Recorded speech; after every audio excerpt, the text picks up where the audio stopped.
Everyone, welcome back to our channel. সকলকে জানাই রাখি পূর্ণিমার অনেক শুভেচ্ছা।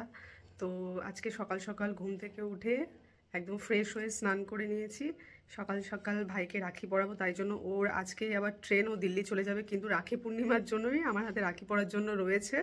তো এখন সকাল বাজে 10টা। তো এখনই ওকে রাখিটা পরাবো, মন্দিরে গিয়ে একটু পুজো দেবো, দিয়ে তারপরে ওকে রাখি পরিয়ে দেবো। তারপরে প্রথমে আমি একটু পুজো দিয়ে তারপরে চন্দন বেটে নিয়েছিলাম আর জায়গাটা সাজিয়ে নিয়েছিলাম। মা দেখো এখানে তেলের পিঠে করেছিল, বড়া করেছিল, এইসব মিষ্টি দিয়ে আমি সাজিয়ে নিয়েছিলাম। তারপরে ওকে রাখি পরিয়ে নিয়েছিলাম। একটু চন্দনের ফোঁটা দিয়ে দিয়েছিলাম, যেহেতু ও দিল্লি চলে যাবে, তো যাত্রা শুভ হয়, সেই কারণে চন্দনের ফোঁটা দিয়েছিলাম। তারপরে রাখি পরে একটু আশীর্বাদ করে নিয়ে ওকে মিষ্টি খাইয়ে দিয়েছিলাম।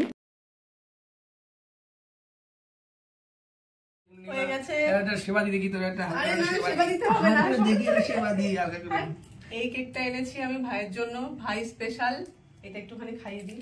এইটাও পড়া না, এটাও পড়া, এটা তারপরে খুলে রাখবো, এটাও খা তুই। প্রসাদ খা, প্রসাদ। এটা হলো স্পেশাল বাড়ির বানানো তালের বড়া। রাখি পরানো কমপ্লিট হয়ে গেলে আমরা খেয়ে নিয়েছিলাম। তারপরে আমি এদিকে রান্নায় লেগে পড়েছিলাম, ফ্রাইড রাইস, পনিরের তরকারি, আর মা এদিকে একটা চাটনি করেছিল আমরা। তারপরে আবার এদিকে আমার ননদ চলে এসেছিল আমার ভাইকে রাখি পরানোর জন্য। ওকে রাখি পরানোর পর আবার আমাকেও পরিয়েছিল, আমিও রাখি পরিয়ে দিয়েছিলাম বোনকে। তারপরে আমরা সবাই মিলে খাওয়া দাওয়া করে নিয়েছিলাম, কারণ ভাইয়ের ট্রেন ছিল।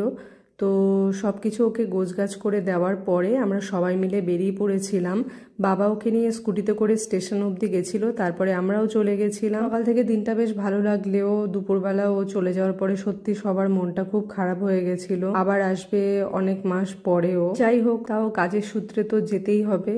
তো তারপরে আমরা আবার বাড়ি চলে এসেছিলাম, আর সন্ধ্যের দিকে আমি আবার আমার শ্বশুর বাড়ি চলে এসেছিলাম। এসে আমাদের পাশের বাড়ির যে পুচকেটা, তাকে আবার রাখি পরিয়ে দিয়েছিলাম। তারপরে পুচকেকে রাখি পরানোর পরে আমরা তিনজনে মিলে আবার চলে গেছিলাম আমাদের হবু জামাই, তার সাথে দেখা করার জন্য। সেও আমার ভাই হয়, আমি ওকে ভাই মনে করি, তাই জন্য ওর জন্য রাখিছিলাম। ভাইকেও রাখি পরিয়ে নিয়েছিলাম। আর আমার আরো অনেক ভাই আছে, মামার ছেলে, কাকার ছেলে, তারা সবাই অনেক দূরে থাকে, তো তাদেরকে রাখি পরাতে পারিনি। মন থেকে সকলকেই রাখি পরিয়ে দিয়েছিলাম। সবার জন্যই অনেক অনেক আশীর্বাদ, সবাই ভালো থাকুক, সুস্থ থাকুক, এটাই চাই সব সময়ের জন্য। কিছু না, এইটুকুই। আমার ভিডিওটি কেমন লাগলো অবশ্যই কমেন্টসে জানিও, আর ভালো লাগলে অবশ্যই লাইক, শেয়ার, কমেন্ট ও সাবস্ক্রাইব করে দিও। তো আজকের জন্য চলো, টাটা।